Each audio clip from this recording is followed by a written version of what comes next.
Assalamualaikum warahmatullahi wabarakatuh. Good morning, my students. How are you today?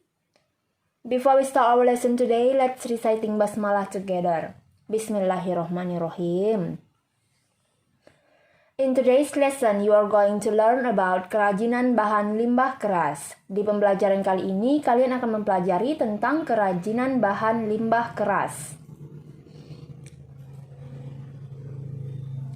Ini adalah peta materi kita hari ini, kerajinan bahan limbah keras. Kita akan mempelajari prinsip kerajinan bahan limbah keras, lalu jenis dan karakteristik kerajinan bahan limbah keras. Selanjutnya proses produksi kerajinan bahan limbah keras. Jadi bahan limbah keras terdiri dari dua, yaitu organik dan anorganik.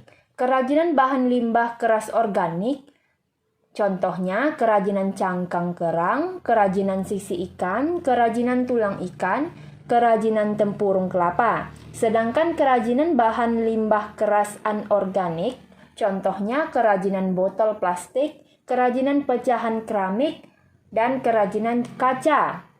Nah, dalam membuat kerajinan bahan limbah keras, kalian harus memperhatikan K3, yaitu keamanan, keselamatan kerja, serta kebersihan. Dalam proses produksi kerajinan bahan limbah keras, ada yang perlu kalian perhatikan. Yang pertama yaitu bahan kerajinan limbah keras, lalu alat produksi bahan kerajinan limbah keras, selanjutnya produk kerajinan bahan limbah keras, lalu proses kerajinan bahan limbah keras, selanjutnya pengemasannya, lalu contoh proyek-proyek yang akan ditampilkan nanti. Bahan limbah merupakan bahan yang sangat potensial untuk dijadikan bahan pembuatan kerajinan.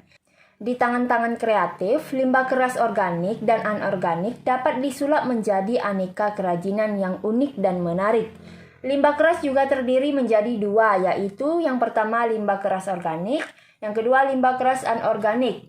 Limbah keras organik adalah limbah yang berasal dari alam atau tumbuhan ataupun hewan. Bersifat keras, padat, dan membutuhkan waktu yang cukup lama untuk terurai dalam tanah. Sedangkan limbah keras anorganik adalah jenis limbah yang berwujud keras, padat, sangat sulit, atau bahkan tidak bisa diuraikan atau tidak bisa membusuk. Sampah anorganik berasal dari sumber daya alam dan kimia yang tidak terbaharui.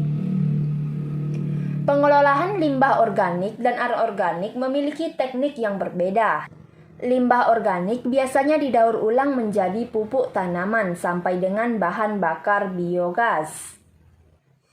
Limbah keras yang dapat didaur ulang yaitu tempurung kelapa, cangkang kerang, tulang belulang, plastik, logam, kaca, dan kaleng. Bahan kerajinan dari limbah keras anorganik adalah botol plastik, pecahan keramik, dan pecahan kaca.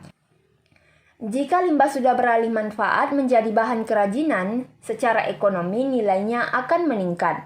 Kerajinan dari bahan limbah keras hasil karya putra-putri bangsa Indonesia sungguh luar biasa, kental dengan kearifan lokal dan budaya Nusantara sehingga menggugah hati untuk membeli. Selanjutnya, jenis dan karakteristik bahan limbah keras. Limbah keras yang digunakan sebagai bahan dasar kerajinan dapat dibedakan menjadi dua jenis. Yang pertama yaitu limbah keras organik, yaitu limbah yang terdiri dari atas kandungan bahan yang pejal, solid, kuat, dan tidak mudah berubah bentuk. Berasal dari sumber daya alam daratan dan lautan. Contohnya cangkang kerang laut, sisi ikan keras, tulang ikan, tulang hewan berkaki 4 seperti sapi, kerbau, dan kambing, lalu ada tempurung kelapa dan potongan kayu. Sedangkan limbah keras anorganik yaitu limbah yang terdiri atas kandungan bahan yang kuat dan tidak mudah dihancurkan dengan alat biasa, melainkan harus menggunakan teknologi tertentu seperti pemanasan, pembakaran, dan penghancuran. Contohnya pelat-pelat dari logam, pecahan-pecahan keramik, pecahan kaca, wadah atau botol plastik, dan kaleng. Ini contoh dari limbah keras anorganik yang tidak mudah dihancurkan.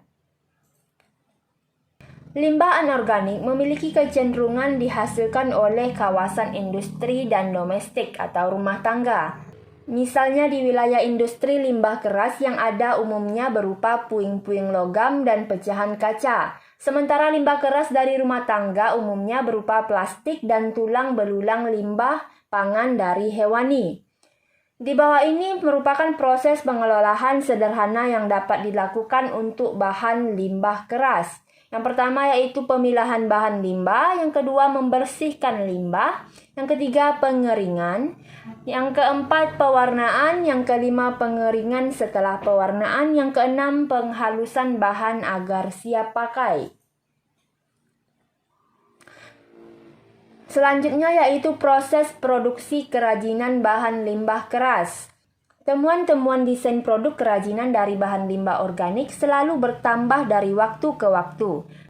Pembuatan produk kerajinan di setiap wilayah tentunya berbeda dengan wilayah lainnya. Hal ini tentu dikarenakan sumber daya limbah keras organik dan anorganik dari masing-masing daerah berbeda. Di bawah ini merupakan penggolongan hasil limbah keras yang dapat dijadikan bahan baku produk kerajinan, dilihat dari kondisi wilayahnya. Yang pertama ada daerah pesisir pantai atau laut seperti cangkang kerang, tempurung kelapa, sisi ikan, dan tulang ikan. Yang kedua ada daerah pegunungan seperti limbah kayu pinus, kayu abasia, dan kayu kamper. Selanjutnya ada daerah pertanian seperti tulang-tulang hewan, ternak seperti tulang sapi, kerbau, kambing, ayam, serta tulang ikan.